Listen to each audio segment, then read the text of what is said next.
Hello everyone, welcome back to another episode of the Tech Guy Podcast, episode number 23, and I'm recording this on Thursday on May of 29th. And I know this podcast was about to come last week when Google event happened, like on Wednesday last week, but there were some problems. But this week, mostly there will be two podcast episodes. That is this Google ones. That is, we are only in this episode, to be clear, we are only going to talk about the Google I/O event. That is actually was really good.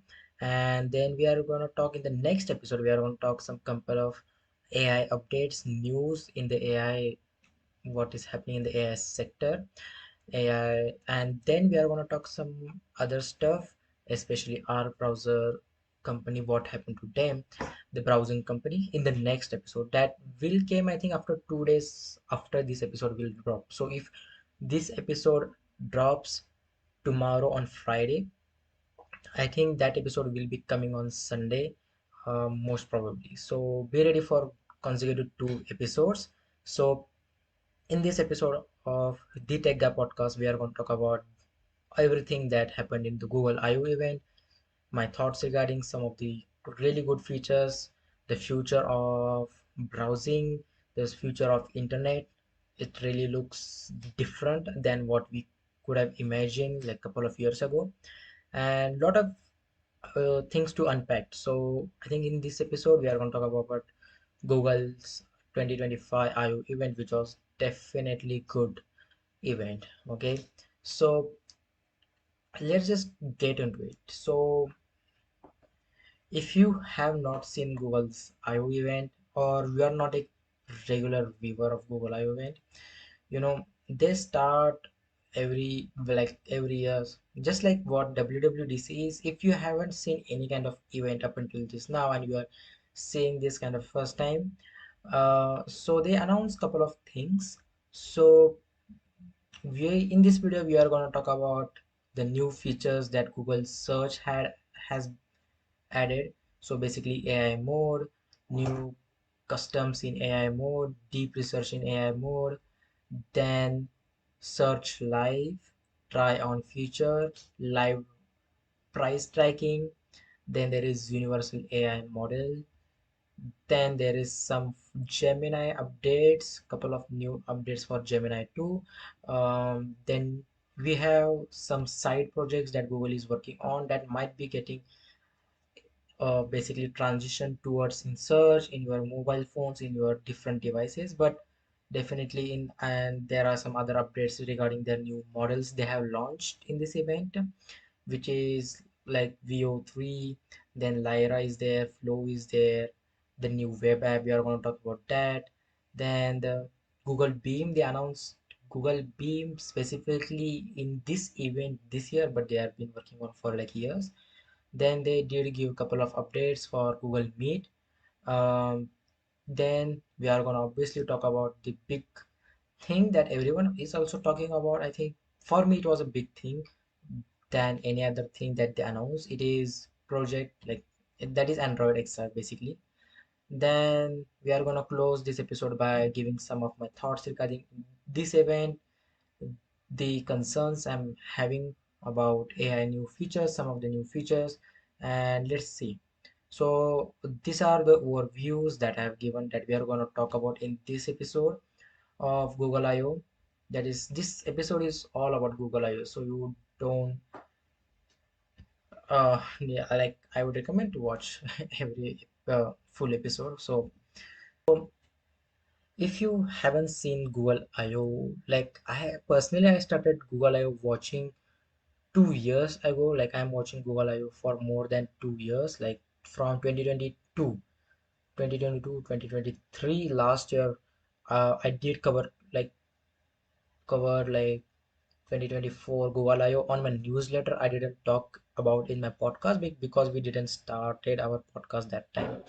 So we started our podcast, I think, with the Microsoft event last year. So it is going to happen too. So Google I/O is an event that where again same like Apple's WWDC. where it is mostly for developers and also for the people who are interested in what Google is doing in the software department. Not it is not like a product, it is more like a software launch, like what is happening with their Android, what is happening with their services like Google search, Gemini. So this is much more about those things and the what projects they are working basically. And if you don't know, Google also definitely owns Android. So Android event, it we will not call it an event, we will call it an just an announcement that did 2 weeks ago. I think Android also did an video where I will try link down in the description, where they talked about new Android 16, which is actually good. I really like the design. I have definitely not used it. I am right now for now an iPhone user. So we will talk about in this episode. Let's start with the Google's basic introduction to the Google event. So if you have not seen Google event before, Google event has measured some baseline structure towards it that you can see for mostly for every year. So Google has these couple of projects. So before starting any kind of working on a feature, those features are working on this kind of project line. So basically Google has multiple projects.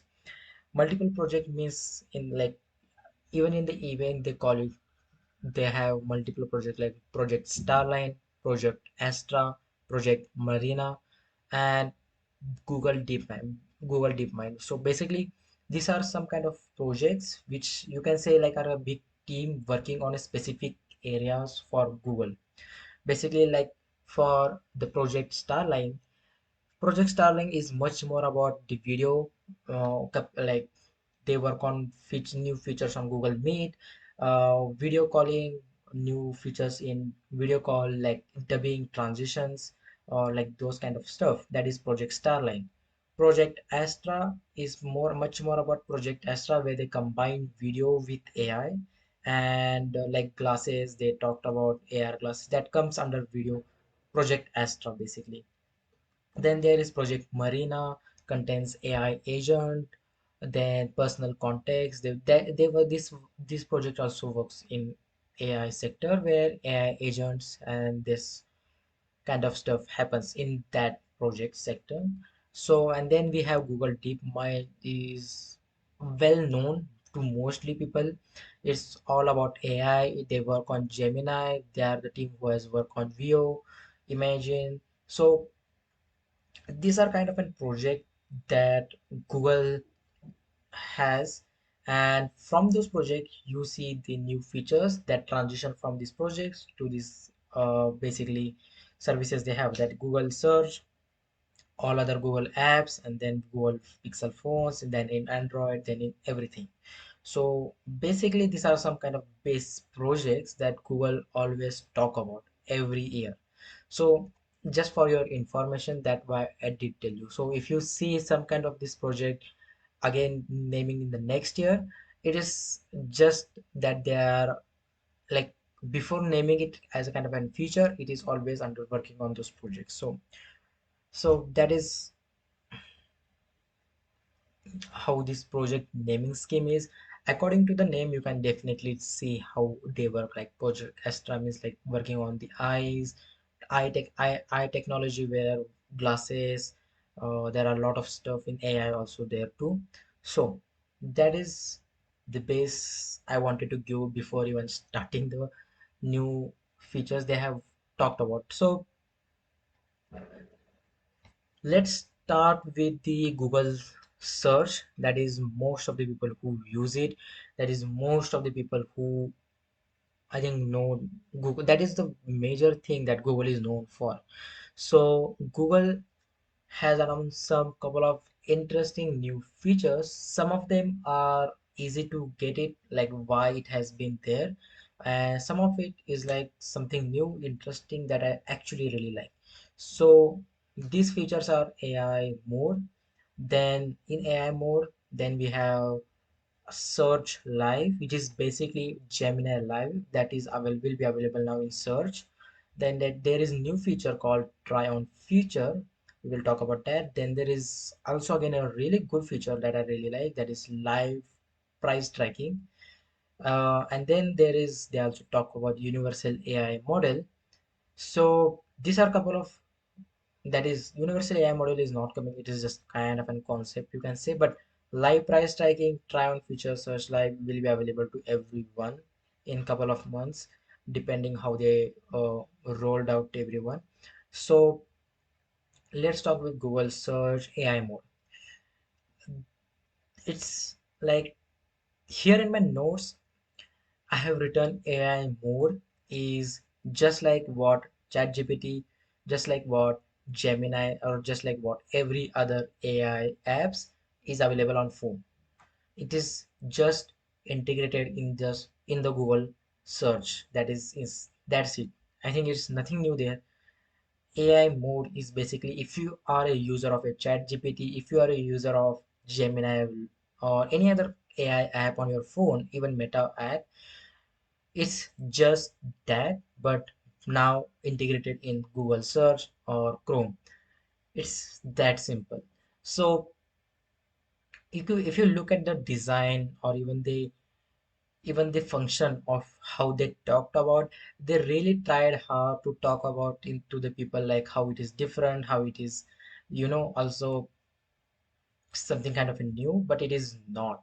The reason I'm telling you is like, some people will think it's something kind of a different, and not just different, but also people will get confused. So just to get rid of the confusion, if they could have just told us that this new AI mode feature is just and chat GPT or like Gemini, so Gemini integration in Google search, people could have just understood. It's just basically AI mode in Google search. It was basically Gemini before. So couple of months ago, Gemini was integrated on Google search main app. So if you didn't know that, there were two sections in Google search app, where there was first of all search, and there if you swipe to the left, you would get yourself into a Gemini, same Gemini like interface. Just type it out and it will search for you. It is the same feature, but it is named under now AI mode, which is again good. We actually, I thought about like, where did that feature go, and now they have integrated it like a name as AI mode, which is, again, I am not complaining it. It's just people will get confused and see something that is a kind of a new thing, but no, it is just Gemini with a newer name, you can say.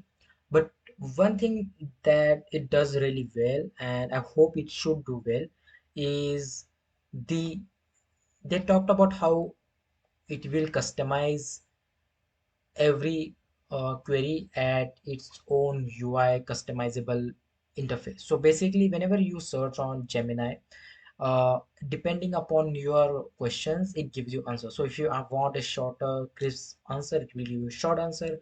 If you want a kind of an long in-depth answer, it will give you a long in-depth answer. If you want in points, if you want, it will give in points. If you want it in kind of a table manner, it will give you in a table manner. So basically it is same with this AI mode. Whenever you search and have a query, you will get, depending upon your question, it will give you short, depending upon your query, it will give you long list answers. They have also talked about they have also talked about how basically graphs and complex analysis of any kind of thing. They gave the example of baseball in the event, but you can talk about like trade. It is trading market, what is going on, the trends. It will give you and basically chart and kind of an analytic, depending upon the information it has from the internet. So I'm interested to know what it does in terms of customized UI. uh, Aside from that, it's for me as a regular Gemini user. It's just a regular Gemini app, but it is integrated as an AI mode. AI mode, it will kind of will be a button kind of a thing near search bar. So in US, I think it has been rolled out already. So if you are an US citizen, like living in US, you will get that AI mode. I think right now, if you live in US, it will roll out people to eventually everyone. So deep research is also available in Google search, which is again same as deep research in Gemini. So deep research is, if you don't know again, is kind of an, if you select deep research for any kind of questions you are asking, it will give you in-depth query regarding whatever you have asked, like in terms of analysis, in terms of whatever the question you have. So basically, deep research is just long answers that will give you kind of a research paper level information within itself. So like I have also written here in my notes, it's like they are transitioning some features from Gemini to Google search, which is not, again I will say, surprising. Like I was just waiting what they were going to do with the new features with the search, like how the web was going to look for future.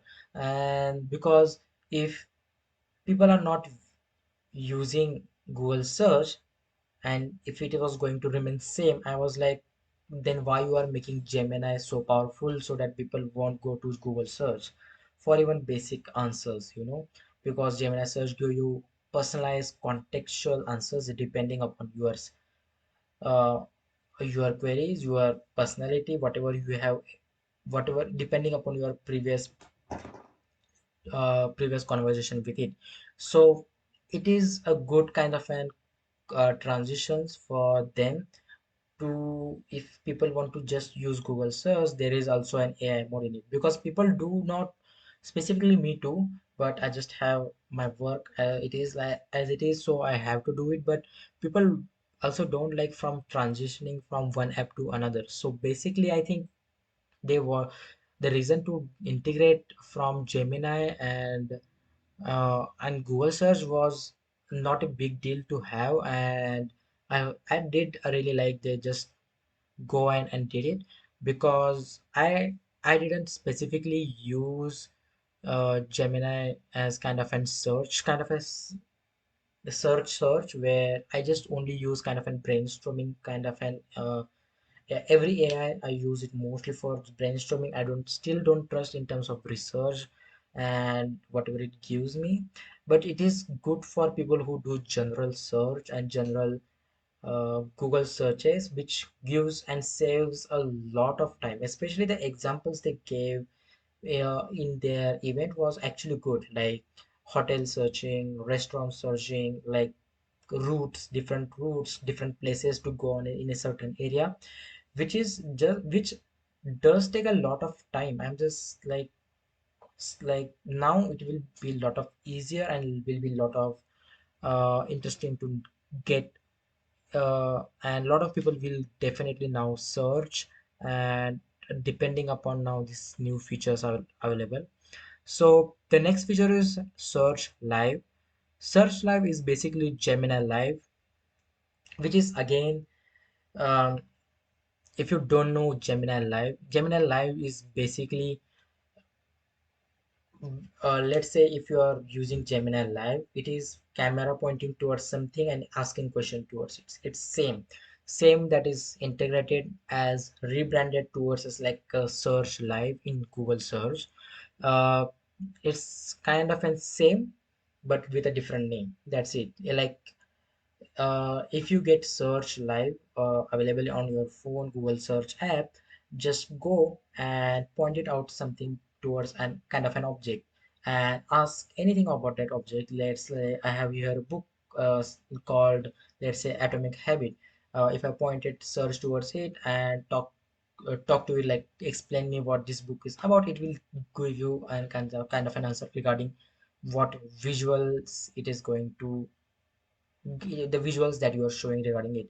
It is kind of an really good when it comes to not just asking the questions that you want to ask, that is what you don't know what it is, but is also good and application of it in the bigger sense, like fixing something or pointing towards something and like, hey Google, like how do I do it, do you know how to get this stuff done, it is much more easier to get that answers that way.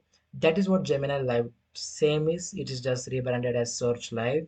You can also search, also screen share with Search Live, also screen share your own phone screen, and you will also can ask whatever it is on your phone screen regarding any kind of queries and any kind of difficulties you have. So it is kind of a really good feature. And if you are a Gemini user, for if you are a Gemini user, it is available. Gemini Live, it is available for everyone right now. Before it was only for advanced users. So if you are a Gemini user, uh like, go and check out the Gemini Live feature, which is insanely good. Okay, like, pointing out to the things that you want to answer, like, it is good, it is accurate and really good. So do go check it out, it will be really fun. So Search Live is just a rebranded Gemini Live. If you are were confused, if you are a Gemini user, or if you have, like, we have talked about Gemini Live for like last couple of episodes so much because I wanted to use it, but it was for only advanced users. Now it is have been rolled out to all the users, which is what I really like, so yeah. Now there are two new features that I actually really like, which is insanely good how it works ultimately. First one is try on feature. So basically, try on feature is, again, what it says is basically trying on whatever the clothes, like the example they gave um, in the event, where whatever you are searching, especially like whatever, whenever you are doing your clothes shopping, like dresses, shirt, t-shirt, you can just go on to the live, sorry, try on feature, and basically try on that shirt. It just mapped your shirt towards your whole body. You have to upload your own photo, that is mostly a full body photo, according, like, depending upon the, like, what clothes you are, I think, you are trying on. So basically, if you are trying on something, if you are searching on something in terms of clothes on Google search, the try on features just gives you the image of you in that clothes, which is actually really good.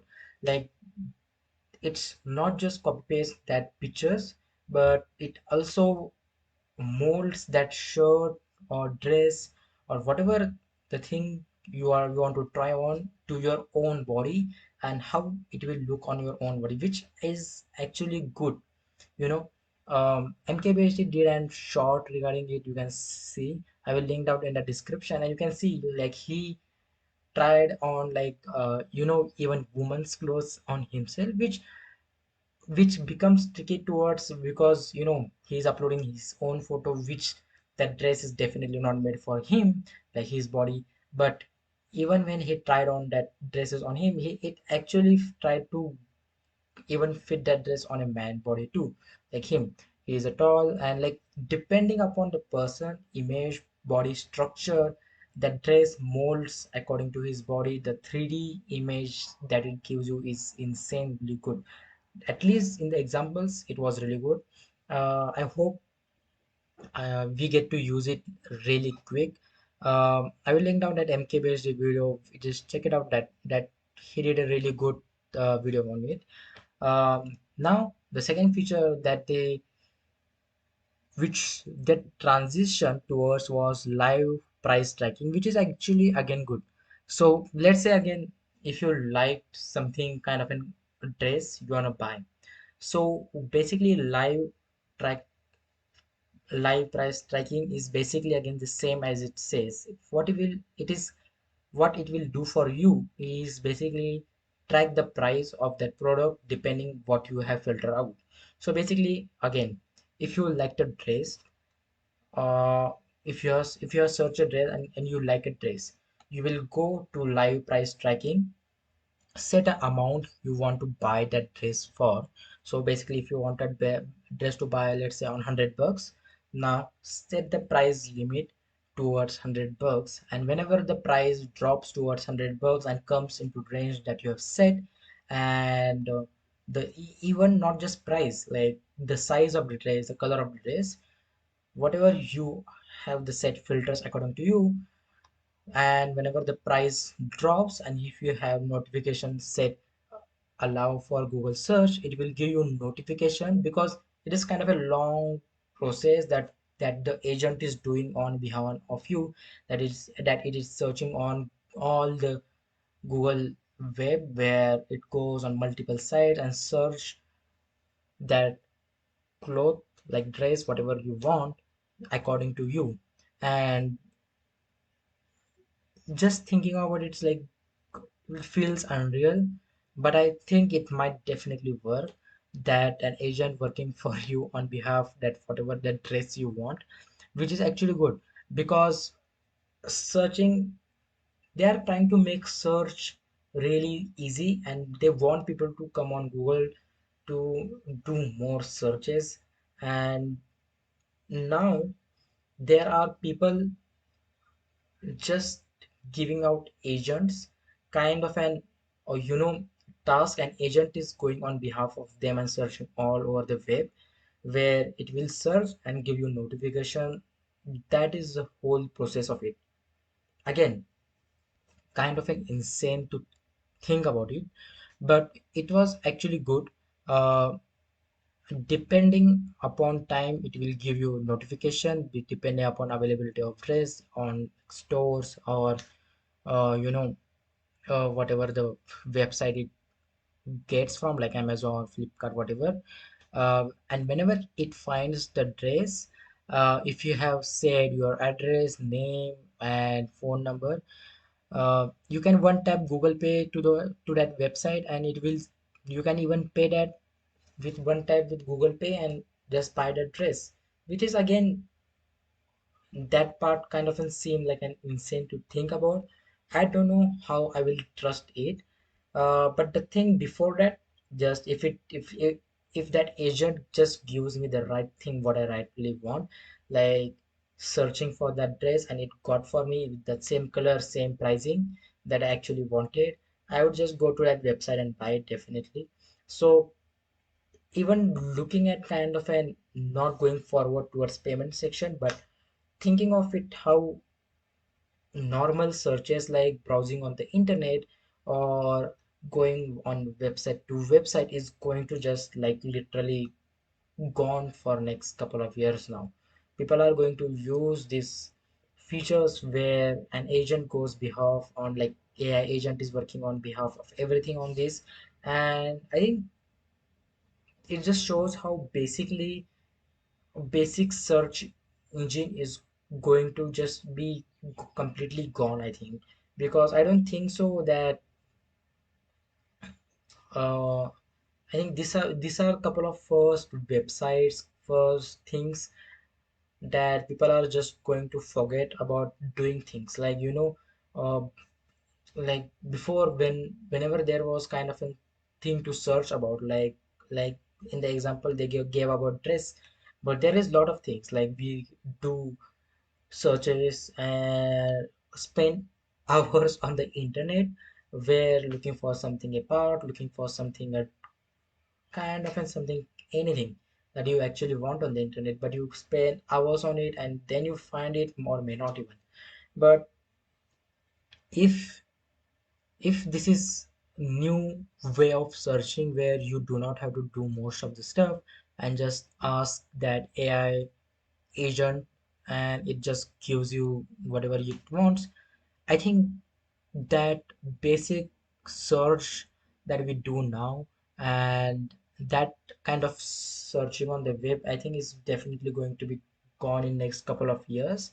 And new kind of an web we are going to see, or new kind of an browser we are browsing we are going to do, I think definitely, or rather than going to places to places on the internet, we are just going to, I think, definitely, again, it is kind of a big topic to think about what the browsing and the web is going to look in future. But again, it is changing. You can definitely see with this, like how it is changing with the, ultimately with basic search. Now I'm just thinking about how the browsers are going to look, like how like a couple of days, like yesterday only I read the Substack that has been posted from Josh Miller, the CEO of the browsing company, who was making the browser, which I actually love to use it. I still use it, but it makes me think, like when he talked about the browsing is going to be totally different. Tabs are going like tabs are going. He said in that newsletter, like how uh, tabs are not the future of basically like browsing. Browsing is going to go look totally a different thing in next couple of years, and they are working on that. But yeah, so I think we will talk more in depth about how browsing, how this kind of stuff is going to affect things on the internet, and yeah.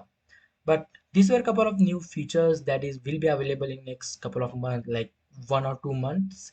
I probably think till the end of July we will see all these features, specifically try on feature, live tracking feature, search live, and AI mode.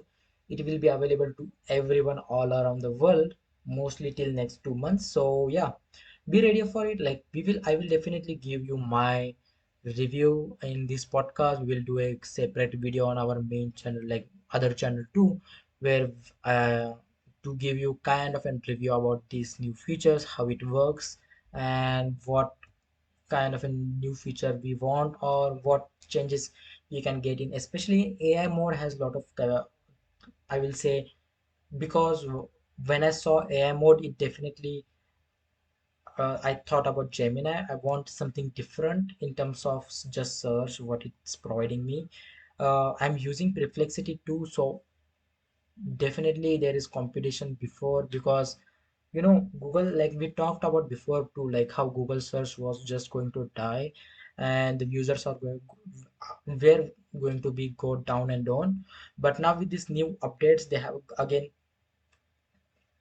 raise the competition, the bar, I will say, definitely with other AI companies. Let's see how it happens. It's just, as a consumer, it's just good to have multiple options rather than just one company. That is Google. Uh, so yeah, that is these are some kind of new features that Google talked about in Google search that will be available in next 1 or 2 months. Now let's talk about that universal AI model that they talk about. First thing first, like if you don't know that what I'm talking, I don't think the explaining will do. Just I will link down that specific time code video on my description. Just go and watch it. It's like insanely like when you watch those cyberpunk, or even futuristic movies where there is an AI, like Jarvis. It was basically Jarvis on your hand, which is again looks far away from now, but the reason it felt kind of an uh, even believable for me is because now they have shown in the way, it's like how it's like you can see how multiple projects can come together and we can make this ultimate AI assistance, like kind of a model. They talked in that the bike video. It's like multiple models, like in that a whole ad they talk about universal AI model. You can see they used visual cues, visual search, then lot of like AI agent, personal context, lot of things.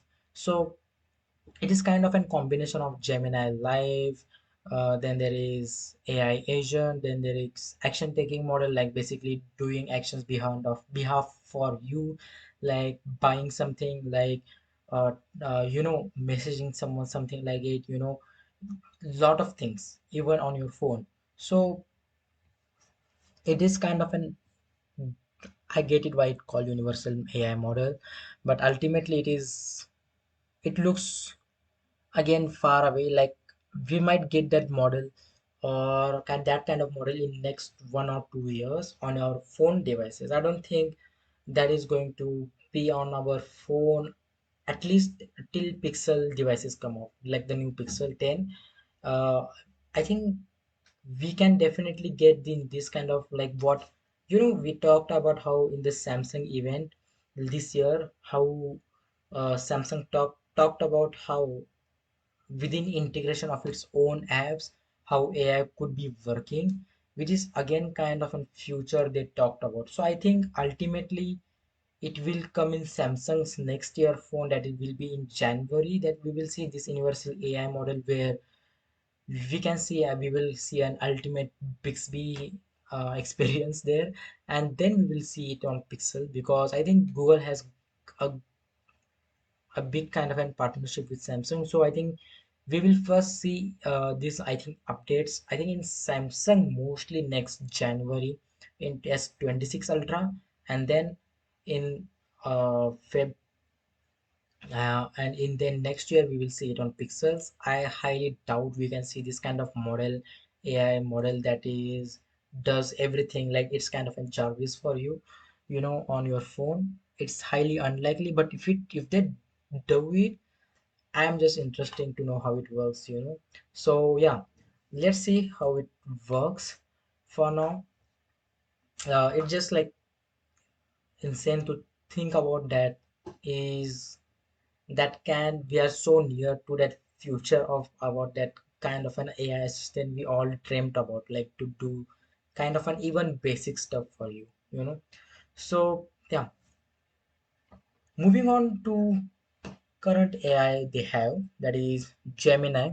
They gave a couple of updates regarding Gemini that we also talked before also, like in this video, like how Gemini Live is going to be for available for all Android and iOS users. So Gemini app, there is an app available called Gemini, which where you can get and download for free. And now Gemini Live is available for all Android and iOS users.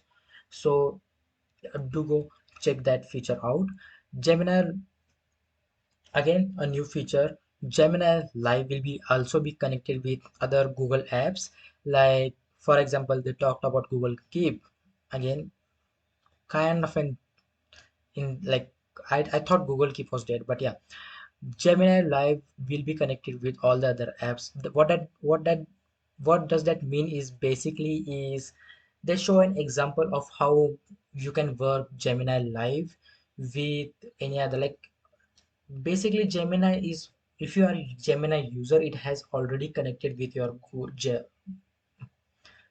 Google Calendar, Google like Gmail, everything Google has. It even has Google history of yours if you have allowed it, on the settings in the Gemini app. So now Gemini also works, Gemini Live, that is the new feature we talked about, how showing objects with the camera and asking questions towards it.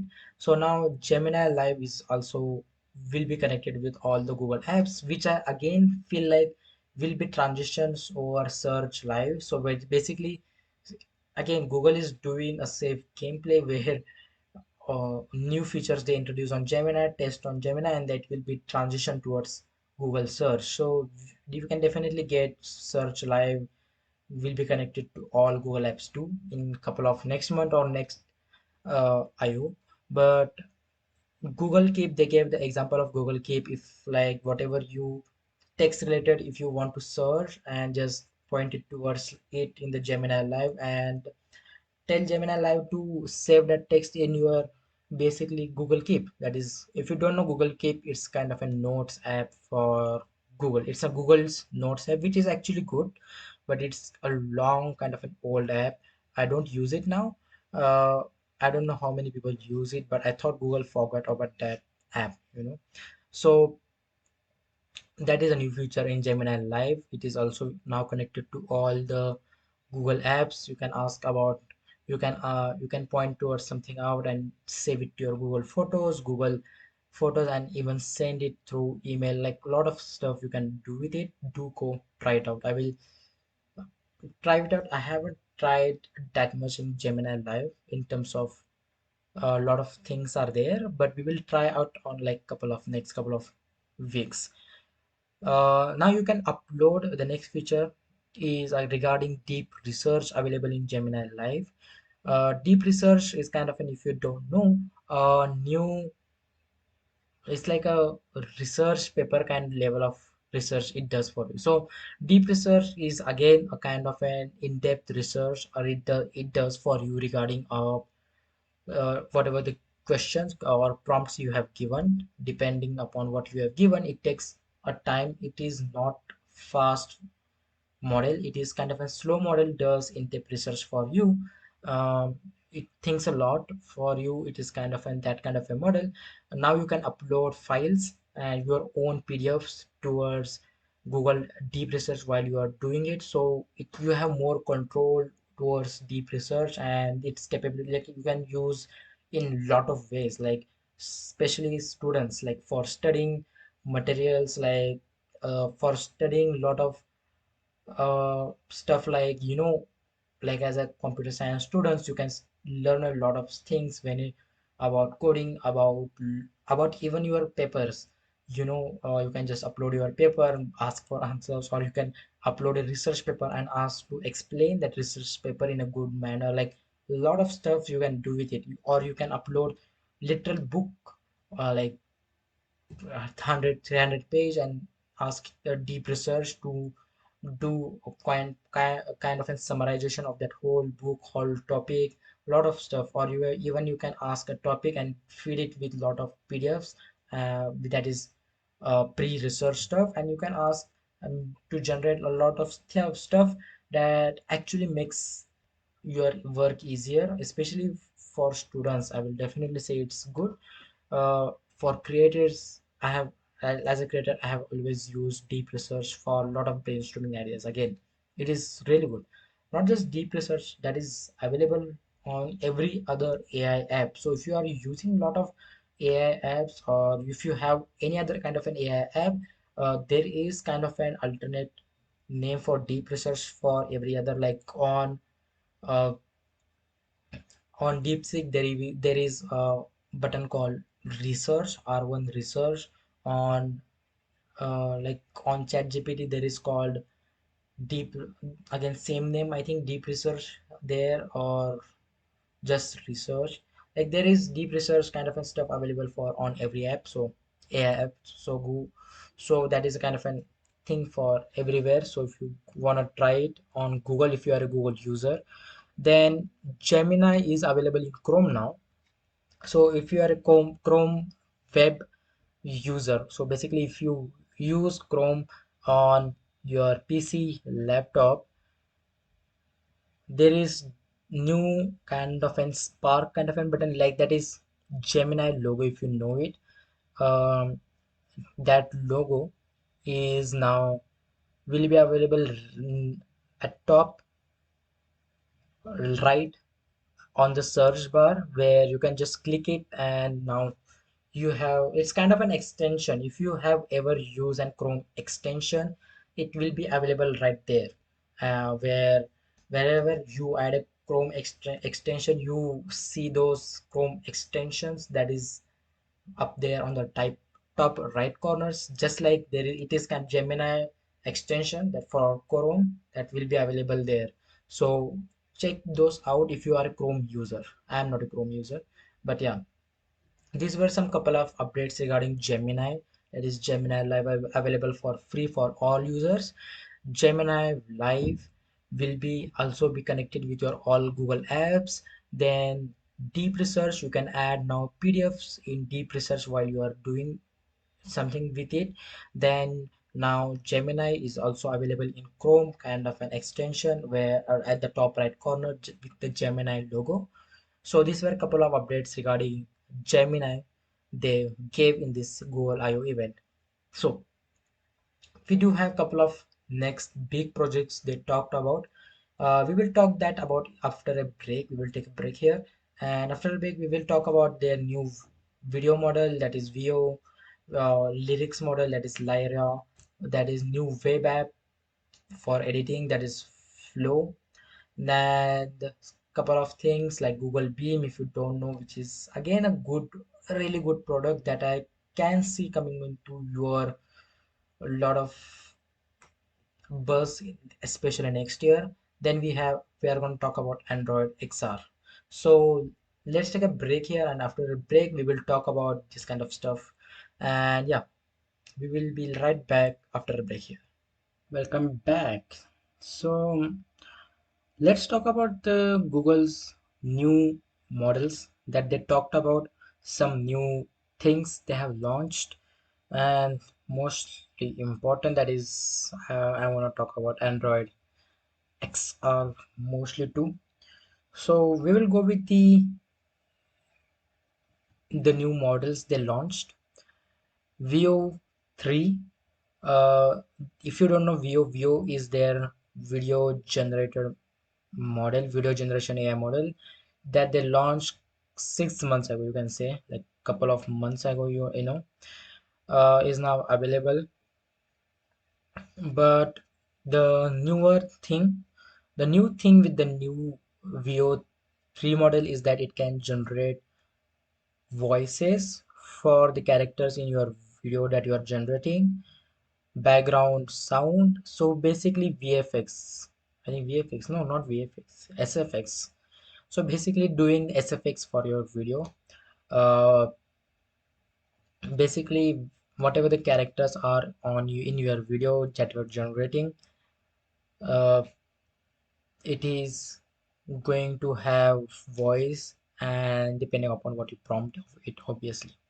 So the major thing they talk about in the VO section, that is VO 3 model, that they talk about AI integration in movies. Now, the skeptic, there is obviously a skepticism about how AI is getting involved in the creativity, and also about how it is harming creators. And if you don't know that whole debate, in the whole that section what is going on, that we know that again that the creators don't get enough credit, first of all, what for what they do.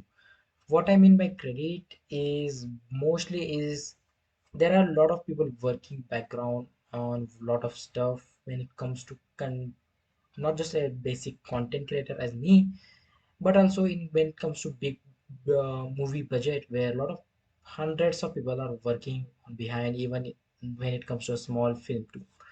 Like, a lot of moving things are happening. What is happening with this whole movie AIs in content creation, especially with, you know like getting AI in movies. The major concern was for like last year when Hollywood strike happened, writer and actor strike, where their major concern was not to use AI and replicate actors with AI models, basically face model. That was kind of a major deal that they did make it. But what is happening when they release this kind of new models, especially the API for these new models, what I actually don't like is they don't talk about its, you can say, the bad side about AI in not just in movies. There are people, if you see AI getting misused in any kind of form, will definitely speak out, especially in the movie industry, stuff and like that. But when you release these kind of models out there, still to this day, these models are getting powerful and powerful every month, you can say. Still to this day, even if AI is not deployed that vastly, there is so much amount of fake defects going on all around. And and my major concern, I'm talking about when it comes to VO, models like Sora, models like Meta Movie Chain, like there is no alternate, like kind of an defining what is AI or not. These models will get so much better and better. We don't know what this model could end up being, and there might be an internet we see in couple of years. We don't know. We can't distinguish between AI, what is AI, what is not. And that is what concerns me a lot about this new, especially video generating models. where you can generate replicate any kind of deepfakes with any kind of person all around the world. You just need that person's image, and yeah, that's it's ready. You can even now where voice is involved, where a lot of things that can be generated through AI, like AI music videos are out there, AI, lot of stuff. There is no tackling towards it. These companies, especially my biggest concern when they talk about AI, especially when it comes to basic things, when it comes to models like this, that I'm majorly concerned. I'm not even concerned for the Google search where internet, that is the whole other topic we can talk about. But the topic that is ongoing that I am really concerned, that is for past couple of years, when last year model Sora was announced in January from OpenAI, then these companies rolled out their own model. Obviously, they saw Sora as kind of an opportunity and didn't think about its repercussions. You know, even OpenAI waited kind of an all year of 1 year for that model to launch publicly, and now it's launched publicly. You can go out and check it out. But it's insane that these companies are not talking about how AI can be so disruptive in terms like getting these models out and making those fake deep fakes so easily readily available for any kind of like people out there, for anyone on their smartphones. It will be available now, which is again definitely not a good uh, thing. And people just always talk about extreme stuff when it comes to AI. I'm not afraid about someone will take my photo and paste it on something that I haven't done it. I'm something afraid of a photo that has been taken of me, that is deepfake video that has been taken and made from of me, and it is randomly placed somewhere, and misinformation is uh, spread all around the people, that regarding even small stuff too, where I'm at, where I'm not, you know is this thing, did I do it or not. And every time that this AI will so become so good that it will be difficult to just distinguish between what is real and not.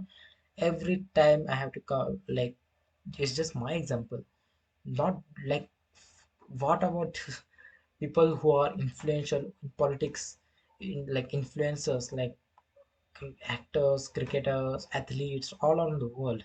It is a lot of insane, and at least we can tackle those.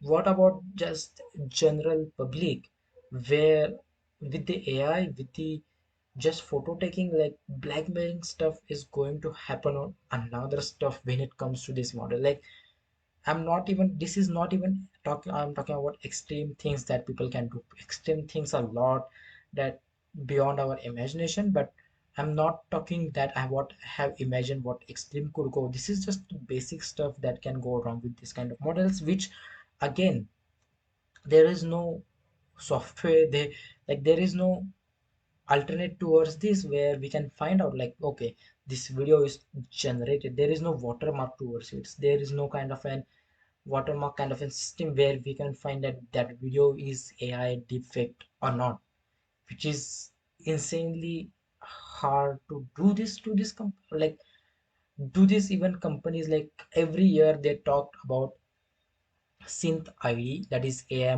automatic detection, like they are talking it for last 2 years I think, and it has done nothing.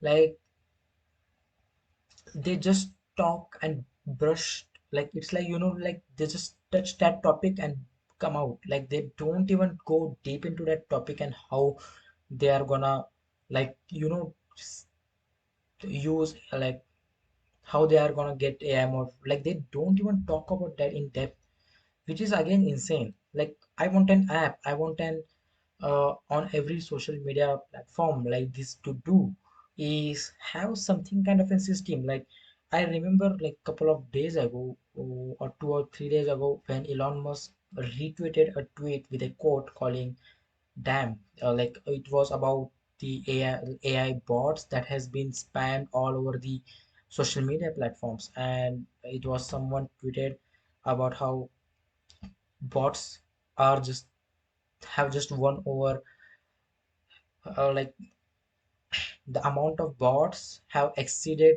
the amount of number of users on any kind of platform, especially on X, Twitter.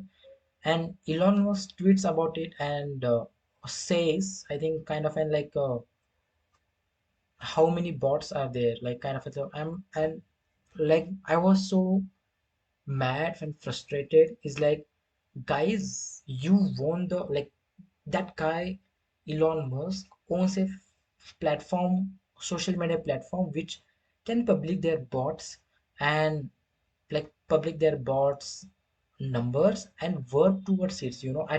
Different I replied to him. I definitely know he's not going to basically talk about my reply or anything serious. Obviously, he has bigger things to do with Donald Trump, but uh, dude, your platform consists one of the biggest bots that ever could exist on any other social media platform, and you can be the problem solver to these bot problems. You know, I just don't want people. What I really want from this new gen technology that they are introducing, they when back in those days 10 years ago, they didn't think about bots issue that it was going to be that big. They didn't think about the issue of, you know safety of children, like people, like children who are not adults, like under 16, about safety of them on the internet, on the web, cyberbullying. They didn't think about that. Instagram recently launched last year only. They talked about they are going to launch about the new teens account, that kind of stuff. And now TikTok 2 months ago launched their new a couple of new features regarding teens who can definitely benefited from these features. Definitely, I even talked about that in this podcast, like how I am appreciated at least to this platform that they are taking this step towards securing and having kind of a safety towards, like, teens all around the world. And it just shooks me that 10 years on this social media, 10-15 years we are on this, and they think about that now. I don't want still the same thing for the AI too. Like 10 years from now, where everything can be made into AI, every person can be like, there is no sense of what is real or not. And then these companies go around and find things like, you know, oh, we think we did this thing wrong and we are gonna fix it. And they fix it. But it's just again too late. The casualties they did for the 10 years, I don't think they think about it that way. You know, at least I get it, they're doing with the teens account on like child safety stuff on social media accounts. But I think we need to more talk about, lots of people need to talk about the AI detection, what is AI, what is not, clearly. Like this video that has been generated is clearly AI. At least we can spot that is AI or not, at least for the video that has been that are getting generated now. What about in 1 or 2 years that videos become so realistic that we can't even further don't even get it what is AI or not. That is the scariest part about this, when they announce models like VO or even Lyra model. They announced the second gen Lyra model where it uses to generate music with lyrics. Again, I haven't used it because it's kind of a paid model to use it for now. Like, again, how people will use it, like it's just get insane and insane. And I want something that, like, it's like, they are so much ignoring this kind of a protection, AI protection stuff. And again, like, I just think it is sad, but I think there is in future, I think there is going to be a company. I think there are companies right now, they are going to get evolved, but there are going to new companies now too, where I think definitely where there are going to be companies in future where to detect which image of yours is AI or not, and then you have to give subscription for that company to think like keep our like delete our AI stuff models all like oh my god, it's just oh my god, like you create your own problems, and if you and you try to solve your own problems with newer things, and you just pay more and more, and you just like it's like fucking cycle of every year, every damn decade of technology. But calm down. So this way, like if you don't know, this is where like there is nothing regarding I want to talk about, especially VO Lyra model. Like they talk about in the AI in movies, they talk about how they are using the VO3 model, where to generate stuff that are unimaginable, that are not difficult to show, like the images in the movie they talked about in the art, like the AI, like those kind of stuff. I get their stuff, especially when they talk always about, when these companies always talk about the entry of barrier, they want to make it easy. But when it comes to those people who wants to entry to something, we have already made it easy. We have already again tools. We need something kind of a things that we already have a problem, not to create new problems with introducing new technology. But again, they will ignore this. But I do think in next couple of months, if like I do want to cover, like I remember I saw today only a new ad about something on my Google, when I was watching a video regarding, there is kind of a Chrome extension where you can detect what is AI, what is not. I don't know how legit it is, but yeah, there are apps, extensions, and think definitely companies are going to be there in future where, to detect what is AI or not is kind of going to be a big thing in next couple of months, where especially next 1 or 2 years, when content like where it is going to be really really hard with these companies, which is again, I just hope these companies would have done it, that they are just ignoring it you know uh, let's talk about the new Google Beam that I'm also interested in.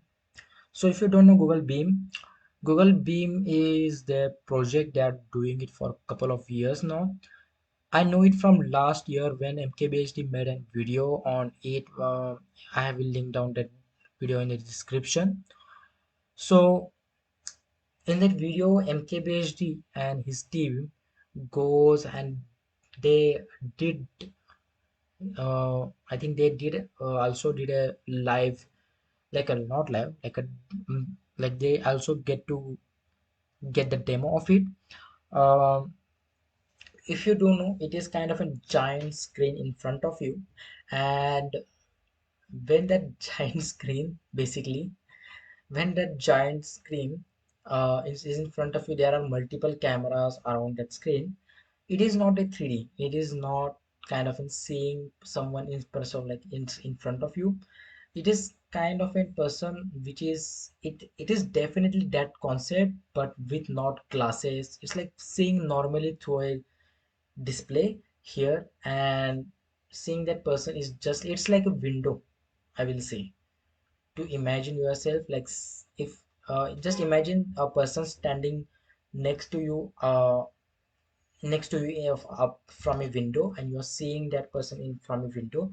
That is how you feel. I think that is how you can describe what is Google Beam is. It is kind of a new technology. They are partnering with HP, basically Google, to I think make this possible. I think definitely you never know. It is insanely good, like when it comes to when you see it, definitely it is hard to describe it in video. Even when you go and watch that MKBHD video, like you will see they have tried so hard to make it, kind of an to show what it really feels. But at that time when I saw that it is kind of a really big project, a screen which I'm like, what is the real life commercial application of it? Commercial, I'm not talking about enterprise. Like there can be enterprise application of it where in offices those big screen can be really good for some like companies can make it. I don't know how it can be commercialized on for general public, but there are if they are partnering with HP, you never know. I thought about that same technology in laptops where there are multiple cameras will be here, but again I'm like, I don't think they are going to do that too with Google Beam, because if you are doing those kind of multiple cameras, I think we are far behind them. Like again, this kind like uh, laptops camera are again like really one of the worst, and that is not the definitely priority for people. Definitely, like you never know, like if they can fit those kind of technology in your laptop or even in your, I don't know, tab or TV, if they partner with LG or Samsung, you never know that. But Google Bing is kind of an interesting project that kind of an looking forward to how they do it in future, what kind of transition they make it. But yeah, so there are some new features in Google Meet. Google Meet is having live translation for like live translating audio basically. So if you are sitting in front of a person who like, they showed a demo which was again a really good demo, but I don't know how good it is. But if you are a Google Meet, like if you are a subscriber, like a paid subscriber for Google Meet, or like if you are a Gemini subscriber kind of an, you will get Google speech with live translation. Basically, if you are sitting in front of and you are speaking to a totally different language, you just have to select the language you want to get it into translate to, and to let the understand in front of the other person. It's just Google translation but live, and you just have to speak in front of a video. That is again a really good one. um, I can speak like the translation, live translation was actually really good because the live translation was going from Hindi to English, and then again English. She was understanding it in English, and she was other girl was speaking Spanish, I think. So I think that live translation was actually really good. So if you want to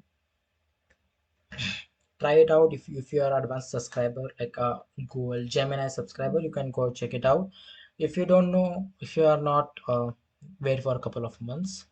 They also talked about one thing that I actually want to talk about is the Fire Stats satellite. So Google is launching working on their own satellite system where they are working on a satellite which detects fire within 270 square feet of an land area, which is again quite impressive, which is again a really small land. If you kind of an want to know how much kind of an 270 square feet, it's big, a little bit bigger than the room I am right now.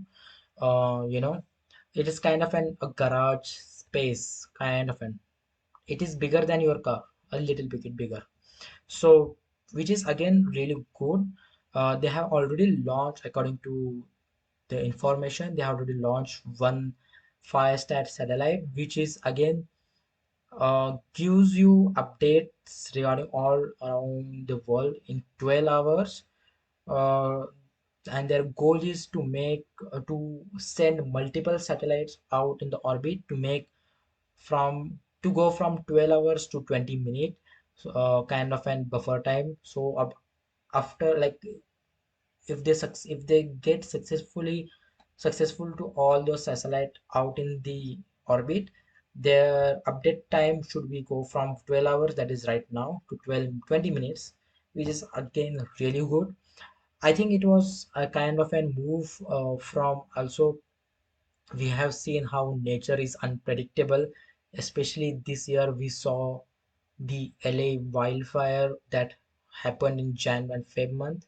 I think in Feb month, right? Yep. And which was insane to see. It's like the amount, the level that fire just goes from, one point to another, like in an insanely fast way. You can just see how horrible it like was, especially just how wild. And like it's just, if you are seeing images, you know it how important to it is, especially.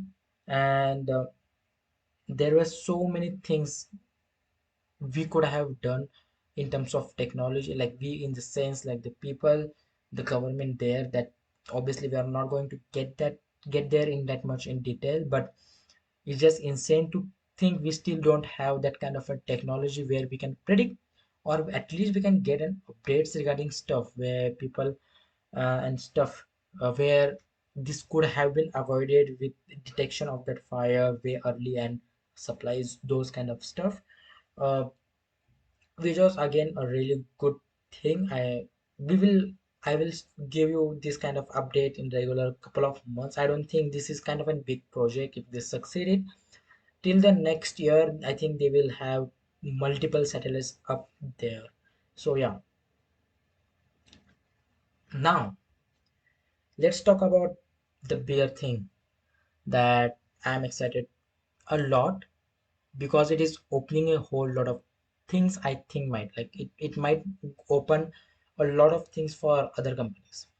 So they launched, you can say, Android XR. It is in collaboration with Google, Samsung, and Qualcomm. So ultimately, I think they are building here with Android for XR devices, so-called Android XR. I think, yeah, definitely. They are building Android for XR devices. Basically, XR devices means like right now we have headsets and we have glasses. These are the two XR devices that we have right now. That is Meta XR glasses. We have Meta is working on their XR glasses, and we have headsets from Meta, Apple Vision Pro, and now Samsung this year they have also launched it. So right now they have, I think they showed this Samsung one project. I think they are collaborating with Samsung, at least for now, which again is not surprising for me, because Samsung launched their headset a while ago, like in January, and they didn't talk about it much. It just showed that they are working on an XR, but they didn't show, I think they didn't have that kind of an, like it was similar to Vision Pro, we know that, but I think they didn't wanted to launch it at that time because Google, with, I think they wanted to partner with, they have a partnership with Google, so I think they waited it until Google XR launched in the Google I/O event. But ultimately that Samsung will launch their headset, I think early this year. They talked about, they gave an update that Google, Samsung is working and they will launch. I think personally they will launch it in tech September or October. Depends upon when, somewhere near around Pixel and Apple event. So yeah, they call it Project Muhan. So I didn't know that. I didn't know that at that time.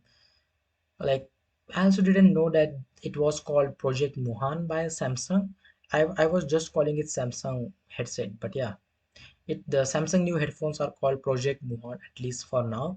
We don't know what's the project actual name can be, but I don't want that product name to be Muhan. But yeah, so we have one that is Samsung one, that is Samsung AR VR glasses, sorry, headsets, XR VR, and another one is back from after nearly a decade, that is Google glasses are back. They gave a demo of Google glasses about in the last, if you want to go check it out, it's actually really good. It reminds me of mostly what Meta is also working on, but yeah, it was actually really good. The feed it was showing, the visuals we were seeing from that person's perspective that was giving us a demo was actually really good. Yeah. uh, Meta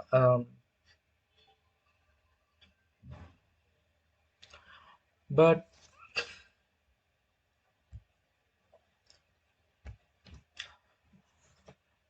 the demo, like I talk about, was not a bad demo. Actually good. Like they talk about, like they were doing a live demo, and it didn't work really well because the feed that was at least getting from the other person, from her, was getting cut. I think it was because of network, obviously. But yeah, those glasses obviously didn't look well polished in terms of design, obviously. So they are working with couple of partners, that is Monster and Barbie. Gentle Monster and Barbie glasses. Those are glasses, both glasses companies which make their own sunglasses. So I think they are working with, partnering with them to make, I think, kind of an design in terms of design perspective. So like that. But much more I'm excited about this product is why is again, is you can just see how Google works on the backend in so many projects. You know it, if you don't know, this Google Glasses technology is there for like a decade. Like Google is working on glasses kind of in a decade ago. Like MKBHD has talked about it, and at that time he had also made a review of it, Google XR glasses.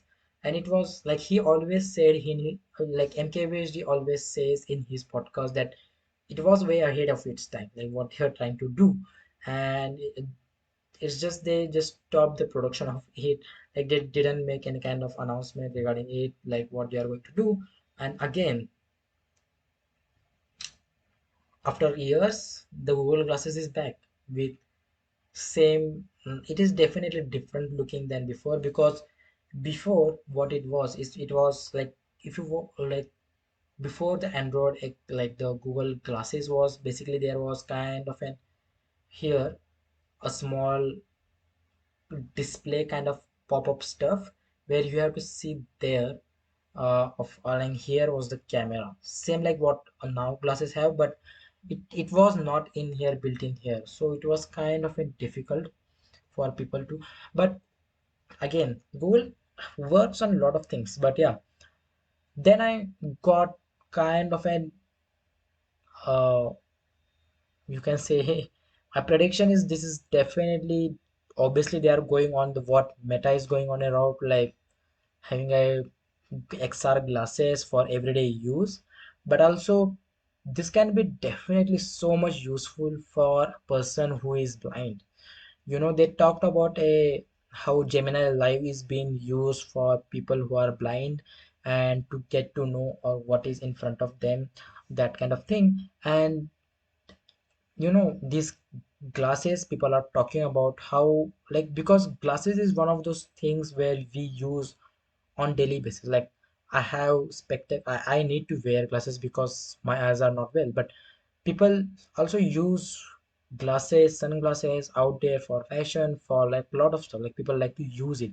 So integrating something that is already there with technology, that can definitely help people, especially people with poor vision and people who are definitely blind. Like it can help people so much. And I like the application of it's too wide. Like a lot of people will use it definitely for a lot of stuff, you know. So I hope we get to these XR glasses as quick as possible, the first gen XR glasses. I think Meta is definitely going to launch their first one before Google. But ultimately, we want competition. Like Meta was the only, I think, company who was so far ahead for, and also was doing a pretty good stuff. Like they have already launched two gen of their Meta glasses with, and then there is Snapchat is also working on their one. But Meta, with their, like last year they talked about in the event about that XR glasses, which was insanely good, you know. And again, it was just a prototype for to show that developers that we are working on this kind of product. So I don't know how. the timeline matches when this will products come to life for commercial use, at least for now.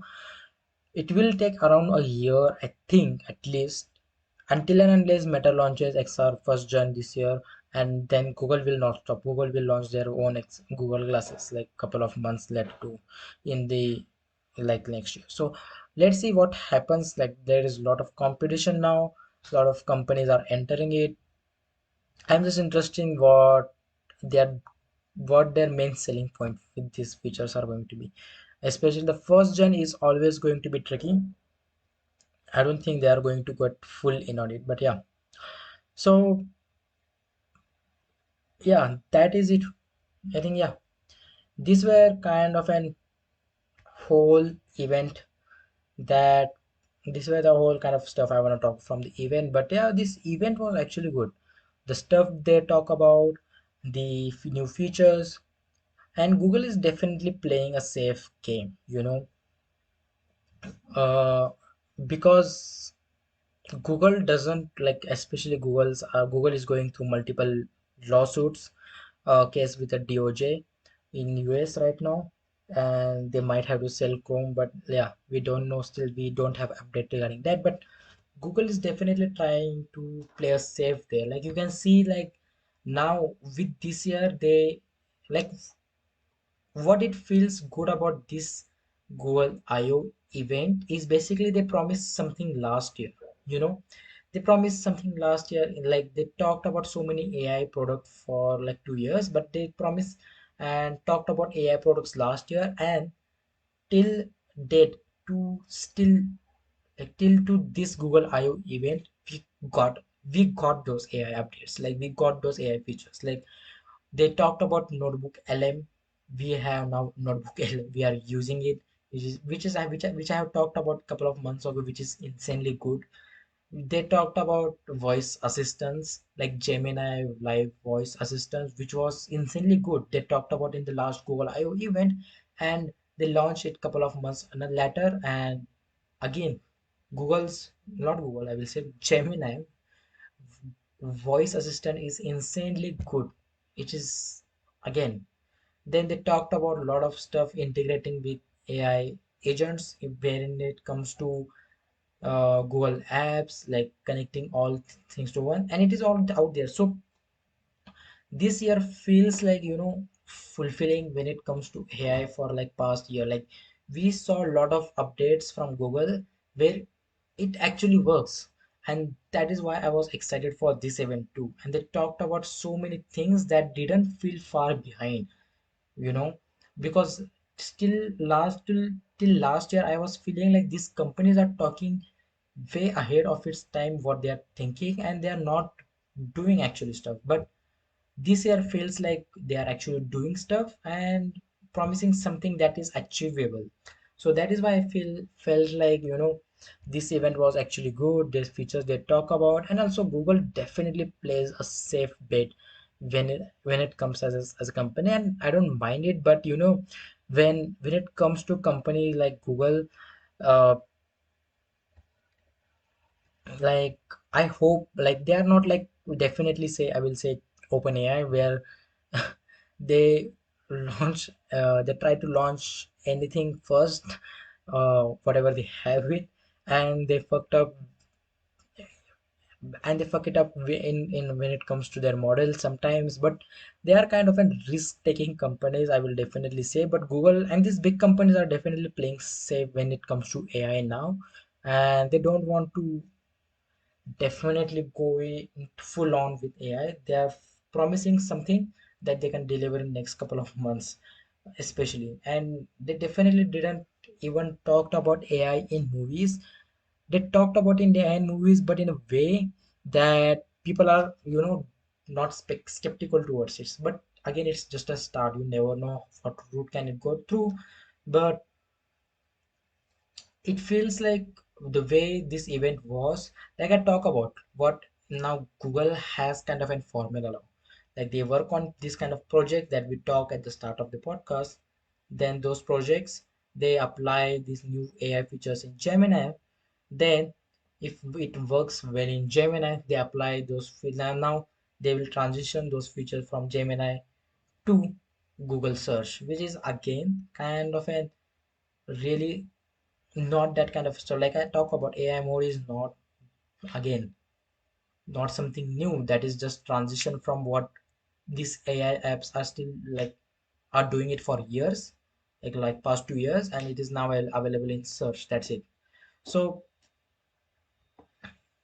um, let's see how these updates are going to be. We are going to much more talk about the future of the web, the internet, how it is going to look, what people are going to search, what people are going to actually use browsers for, because we do have a good topic in the next podcast that we are going to talk about this, how internet will look with this all AI stuff, how internet will look where we don't know what is AI, what is not, which is scary thing. People should understand it is kind of a big deal, but let's see how it happens, how it folds. We are gonna go in depth in that regarding in the next episode only, which is coming in next 2 or 3 days, not that much like in the next week podcast, but it is in next this week on weekend. You can have it there, because this was supposed to come last week but didn't. But yeah, talking about browsing, it is kind of an in-depth topic. I would don't wanna drag and say random stuff.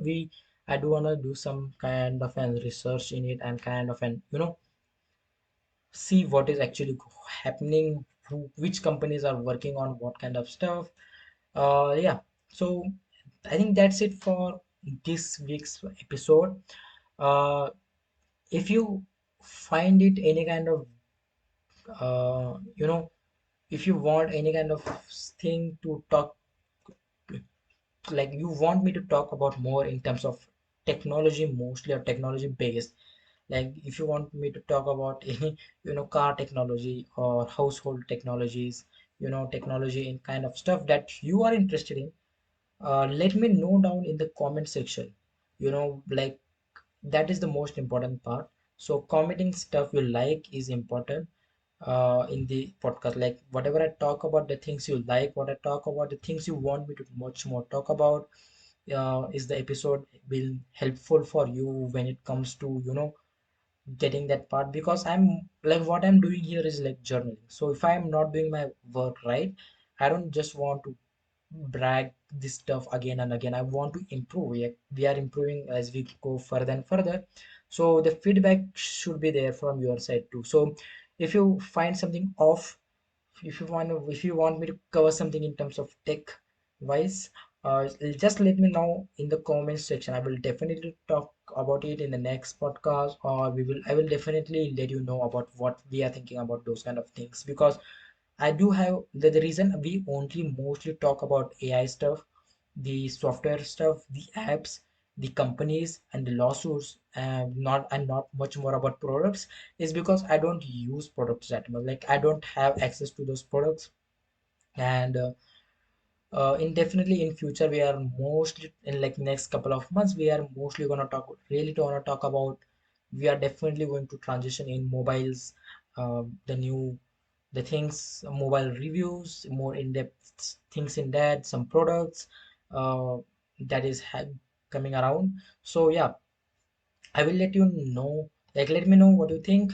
Yeah, so this is it for this week's episode of the Tech Guy Podcast. I hope you see you in the next one, that is again in the next 2 or 3 days, on like most likely on Sunday. So do go and like subscribe and like this episode if you actually liked it, okay? But yeah, do let me know your thoughts. And this is it for this week's episode of the Tech Guy Podcast. I will see you around this weekend and next weekend, obviously. This week.